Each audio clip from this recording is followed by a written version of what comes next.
check, 1, 2. Go! Curious about real estate? Yes! Then you've come to the right place. Get the knowledge you need. Get over the fear and get started.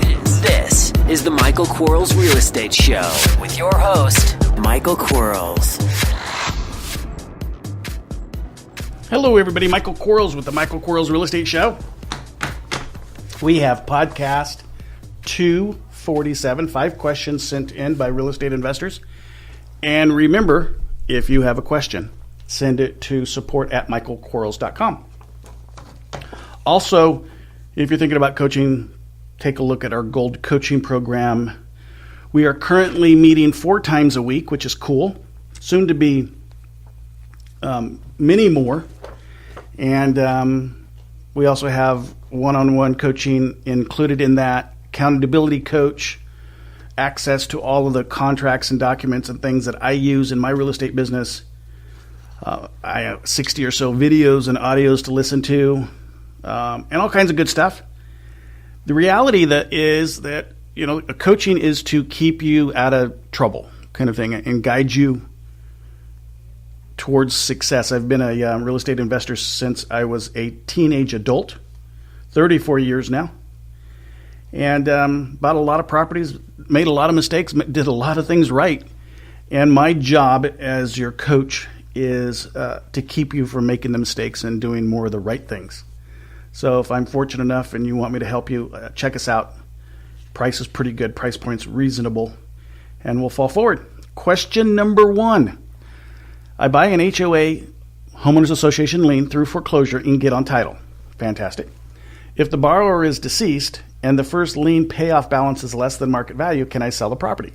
Well, assuming that you have title because you foreclosed on the property, then you can sell the property for anything you want. You're going to have a demand from the first lien holder to pay them off within 30 days, typically, or they're going to initiate foreclosure themselves. And if you don't pay them off within the foreclosure period, they're going to grab the property from you. At their sell, they're going to sell the property. If they make more than their lien payoff, then they will send you the balance, since you're the owner of the property.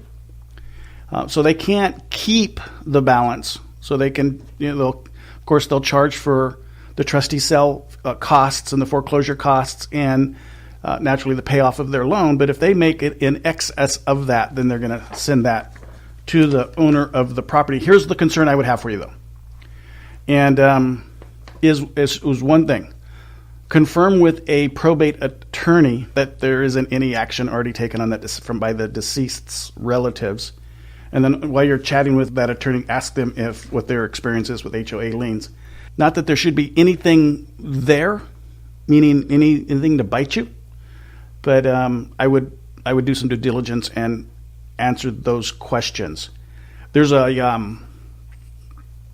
really, really, really, really, really, really good probate coach out there. Her name is Sharon, and if you want to chat with her, I'm sure she'd be open to talk to you. I don't see any issue, but again, we don't know everything about everything, and anybody that says they know everything about everything, they're just lying to you, kind of thing, because it's impossible. We have our core competencies. We have things that we're really good at. We have things that we're extraordinarily good at and excellent at, and then we have some things that we're okay with, and in this case, because it's a deceased owner, I would want you to confirm that you can actually fall forward. I don't think you would be able to buy it at the auction if in fact you couldn't. But again, I would confirm that. Question number 2. If a seller is willing to carry back a portion of the purchase price but wants a substantial down payment, can I go to a bank to get financing for the down? A bank? So there's 2 things here. The portion of the carryback, and is that within the bank's guidelines? Because when I hear the word bank or read the word bank, I'm thinking like the traditional Chase, Wells Fargo, Bank of America kind of banks. And it really depends on them. So they're going to have criteria for you to follow. Now, if the question isn't bank like Bank of America, but the question is like a hard money lender or an equity lender, again, you're going to have their criteria. Like as an example, a hard money lender who could also be an equity lender, but they're not a pure equity lender. A hard money lender will say, well, we're going to loan you 70% of the purchase price. So you'd have to come up with 30%, and they'd loan 70%. And some of them would say, you still have to have 30% into the process. So the seller carryback, they may or may not allow you to do. But an equity lender doesn't care. So a lender who's just basically basing their loan on the value of their position. So let's assume for a second you buy the house at 70 cents on the dollar. The seller takes a 20-cent carryback, and he's willing to subordinate that to first position loan, and an equity lender will loan 60 cents, then that's an easy thing.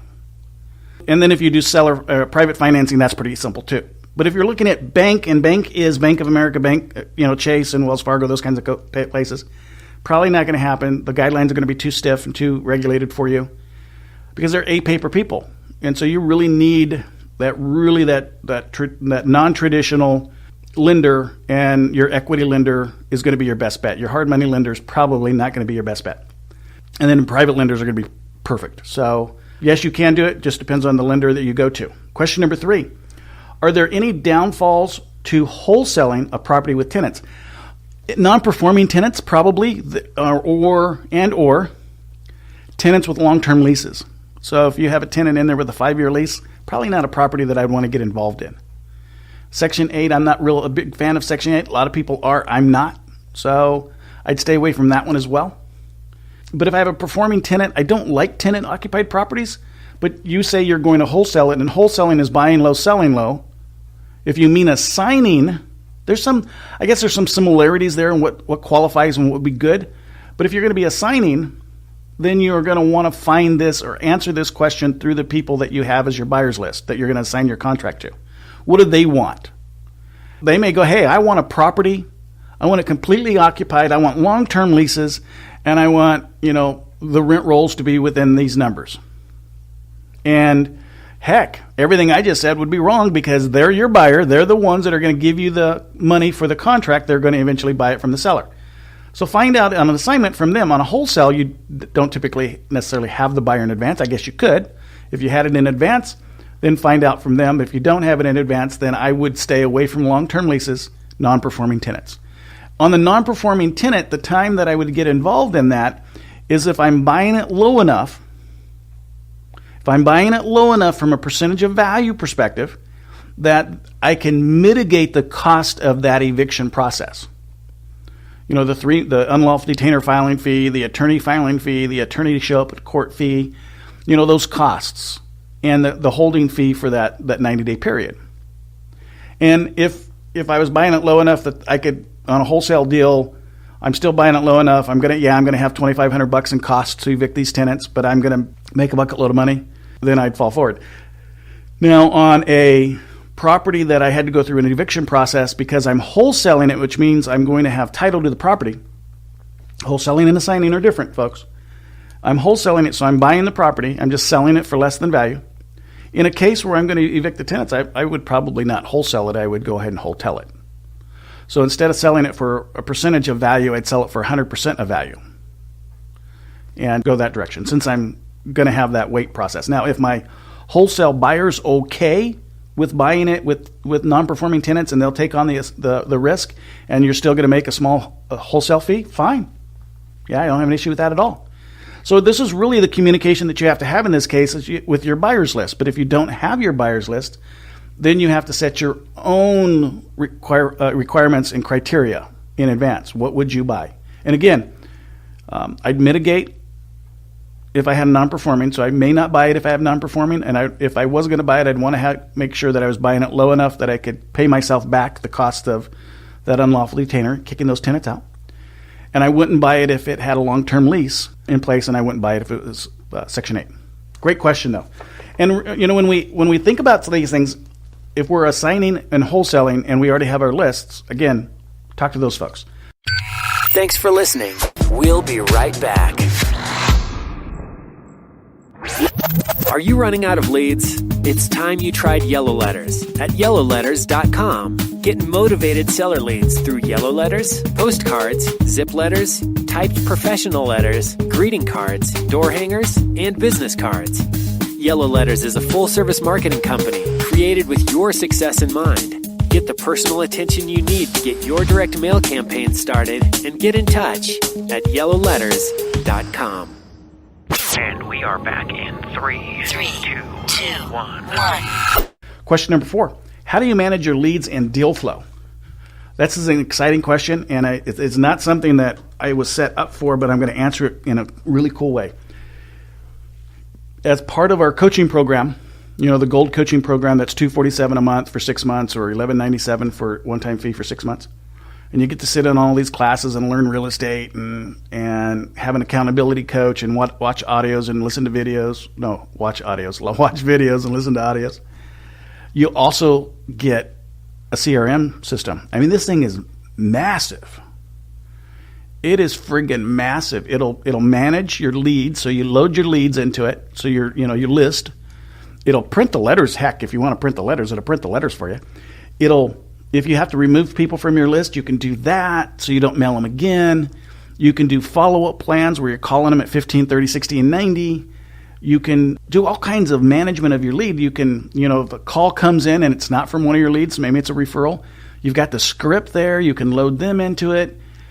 If you're sending out people to inspect it, you can keep track of that. Maybe you're taking something subject to, you can keep track of those loans, when those loans are due, how to make the payment, all that kind of stuff is included. If you decide you want to keep the property as a rental, you can manage your tenants, the cost, when they pay rent, receipts, all that kind of good stuff. If you're flipping it, if you're assigning it, wholesaling it, or fix and flipping it, you manage all that process. If you list it with a real estate company and you want to manage that stuff, you can manage that. If you want to sell it yourself without a real estate company, you can manage showings, showing appointments, past showing follow-up appointments, all that kind of good stuff. It manages all that. It's just part of the coaching program. Question number 5. I don't hear too many investors talking about buying it at auctions. Is it because it's too risky? Should I buy properties at auction? Should buying properties at auction be avoided? No, I don't think it's risky at all. You just have to have cash. And then you can't take your emotion with you. Because keep in mind, here's what happens at an auction. 10, 15, 20 people get around. You have too much money. Because it's cash. They have cash. They don't have too much money. I just use that as an expression. 10, 15, 20 people get in a circle. Auctioneer comes out, or the person comes out, and they say, we have 123 Apple Street. Opening bid is blah. And someone says, I'll take it. And then another person says, I had 1,000. And all of a sudden they get in a bidding war because their emotion got in the way. Well, if you don't take your emotion with you, your number's your number. You've already had the chance to, drive by, do a CMA on the property, do your little stuff on the property. You already have an idea what you want to spend. Just don't spend more than that. And if someone else spends more than that, just realize they just gobbled up their cash, and you're going to buy the one that they can't buy next. That's how it works.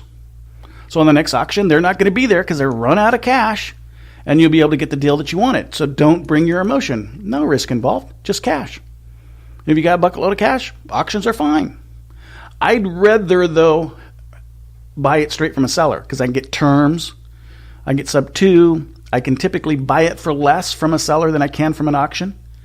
Because banks are pretty smart kind of thing. They got to, and then you got to pay them back all those fees, and they're going to charge you for the fees, and because they don't have a recourse loan probably, so they want to make sure that they get all their fees when they sell that house. So you're going to pay for all those foreclosure fees and trustee sale fees within what they're charging as opening bid kind of thing.